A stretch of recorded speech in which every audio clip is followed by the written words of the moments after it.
Hello, ladies and gentlemen. Welcome to Audio Rain Books. I am very happy to share with you. If you like this audio book, please subscribe and support my channel and leave comments. Let's move on to the book. Getting Things Done by David Allen. The book in 3 sentences. If we don't appropriately manage the open loops in our life, our attention will get pulled. Overwhelm comes from not clarifying what your intended outcome is, not deciding what the very next action is, and not reminding yourself of your intended outcome and action. You need to transform all the stuff you attract and accumulate into a clear inventory of meaningful actions, projects, and usable information. The 5 big ideas. Getting things done requires defining what done means and what doing looks like. Mastering your workflow involves capturing what has your attention, clarifying what it means, putting it where it belongs, reviewing it frequently, and engaging with it. If an action will take less than 2 minutes, it should be done at the moment it is defined. Anxiety and guilt don't come from having too much to do, it comes from breaking agreements with yourself. Your mind is for having ideas, not for holding them. Getting Things Done summary. A basic truism Allen has discovered over decades of coaching and training thousands of people is that most stress people experience comes from inappropriately managed commitments they make or accept. Anything that does not belong where it is, the way it is an open loop, which will be pulling on your attention if it's not appropriately managed. You must use your mind to get things off your mind.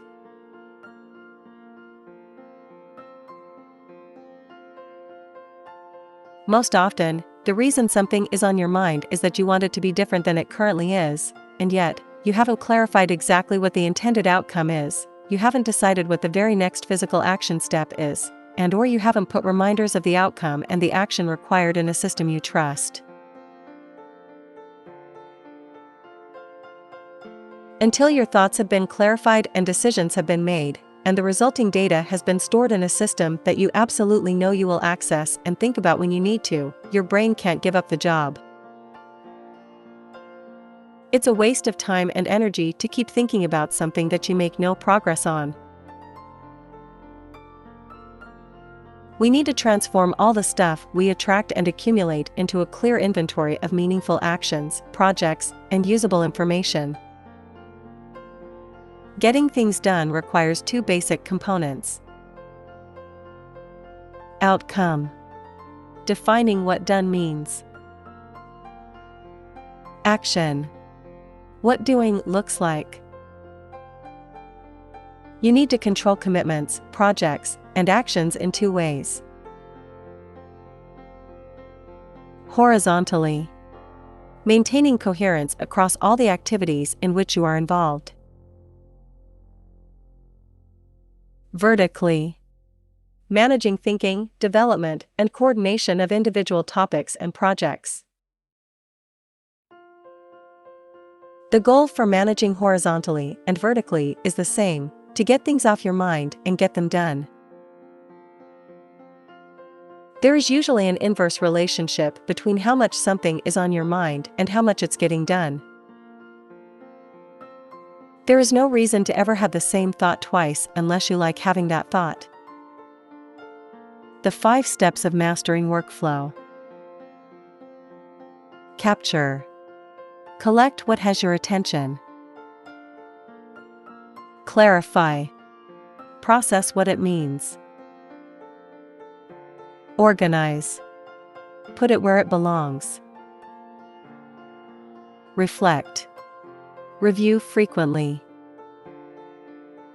Engage. Simply do. The 3 requirements to make the capturing phase work. Every open loop must be in your capture system and out of your head. You must have as few capturing buckets as you can get by with. You must empty them regularly. Getting things done workflow chart. When you're processing an item, ask yourself, what is it, and is it actionable? If it is not actionable, there are 3 possibilities. Trash. It's no longer needed. Incubate. No action is needed now, but something might need to be done later. Reference. The item is potentially useful information that might be needed for something later. If it is actionable, you have 3 options. Do it. If an action will take less than 2 minutes, it should be done at the moment it is defined. Delegate it. If the action will take longer than 2 minutes, ask yourself, am I the right person to do this? If the answer is no, delegate it to the appropriate entity. Defer it. If the action will take longer than 2 minutes, and you are the right person to do it, you will have to defer acting on it until later and track it on one or more next actions lists. Being organized means simply that where something is matches what it means to you. Alan defines a project as any desired result that can be accomplished within a year that requires more than one action step. Reminders of actions you need to take fall into 2 categories. Those about things that have to happen on a specific day or time. Those about things that just need to get done as soon as possible. There are 3 things go on your calendar. Time-specific actions. This is a fancy name for appointments. Day-specific actions. These are things that you need to do sometimes on a certain day, but not necessarily at a specific time.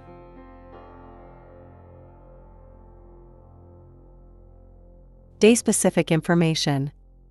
The calendar is also the place to keep track of things you want to know about on specific days, not necessarily actions you'll have to take, but rather information that may be useful on a certain date.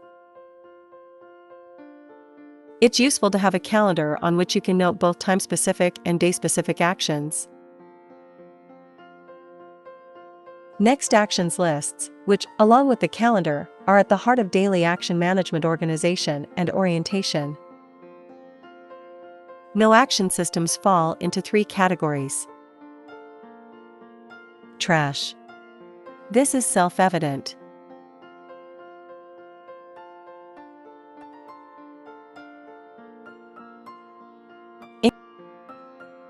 Incubation.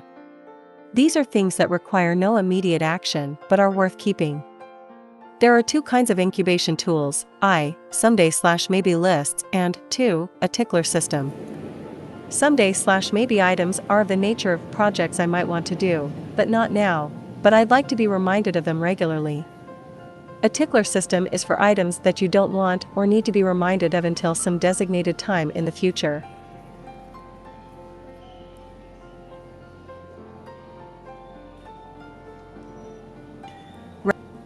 Reference. Reference systems generally take 2 forms. 1. Topic and area-specific storage, and 2. General reference files. The first types usually define themselves in terms of how they are stored. The second type of reference system is one that everyone needs close at hand for storing ad hoc information that doesn't belong in some pre-designed larger category. All of your projects, active project plans, and next actions, agendas, waiting for, and even someday/maybe lists should be reviewed once a week. The weekly review is the time to gather and process all your stuff. Review your system. Update your lists. Get clean, clear, current, and complete. The 4 criteria model for choosing actions in the moment. Context. Time available. Energy available. Priority. The threefold model for identifying daily work. When you're getting things done, or working in the universal sense, there are three different kinds of activities you can be engaged in. Doing predefined work. When you're doing predefined work, you're working from your next actions lists and calendar, completing tasks that you have previously determined need to be done, or managing your workflow.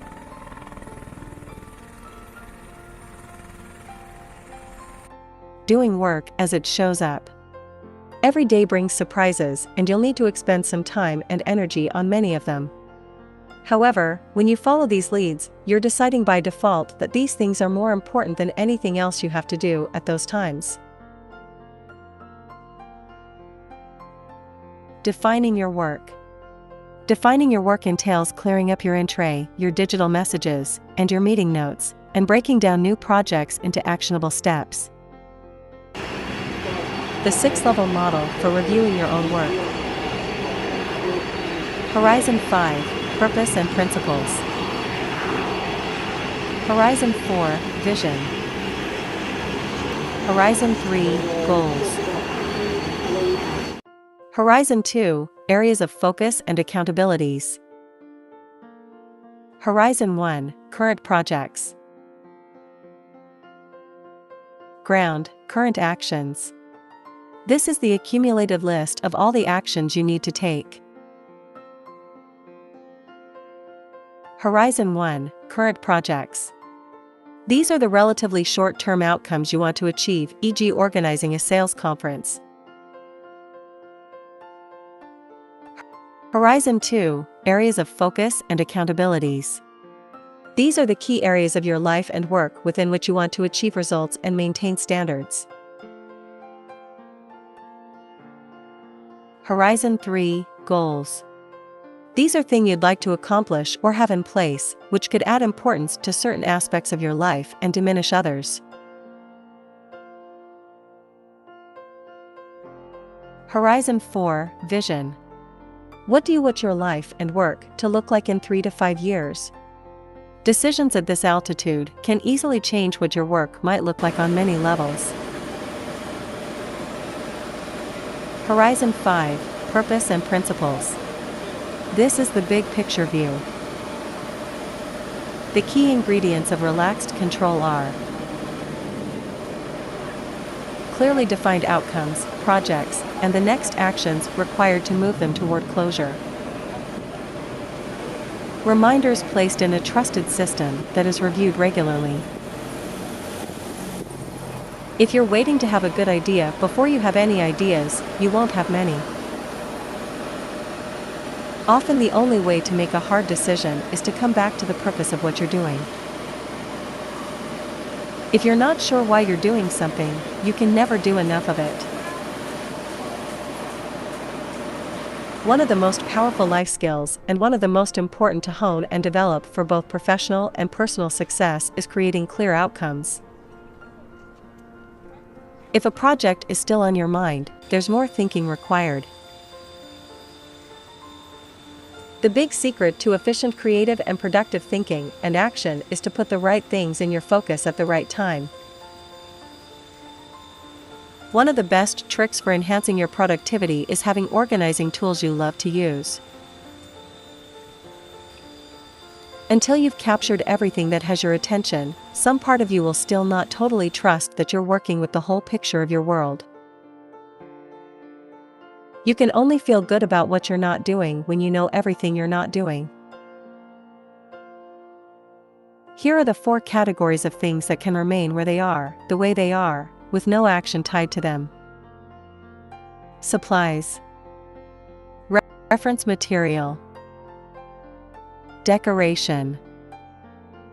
Equipment. Processing guidelines. Process the top item first. Process one item at a time. Never put anything back into in. The in-tray is a processing station, not a storage bin. There will be 3 types of item in it. Trash. Items to incubate. Reference material. It's fine to decide not to decide about something. You just need a decide not to decide system to get it off your mind. There are 7 primary types of things that you'll want to keep track of and manage from an organizational and operational perspective. A projects list. Project support material. Calendar actions and information. Next actions lists. A waiting for list. Reference material. A someday/maybe list. The primary reason for organizing is to reduce cognitive load, i.e., to eliminate the need to constantly be thinking, what do I need to do about this? Checklists can be highly useful to let you know what you don't need to be concerned about. Alan on the weekly review.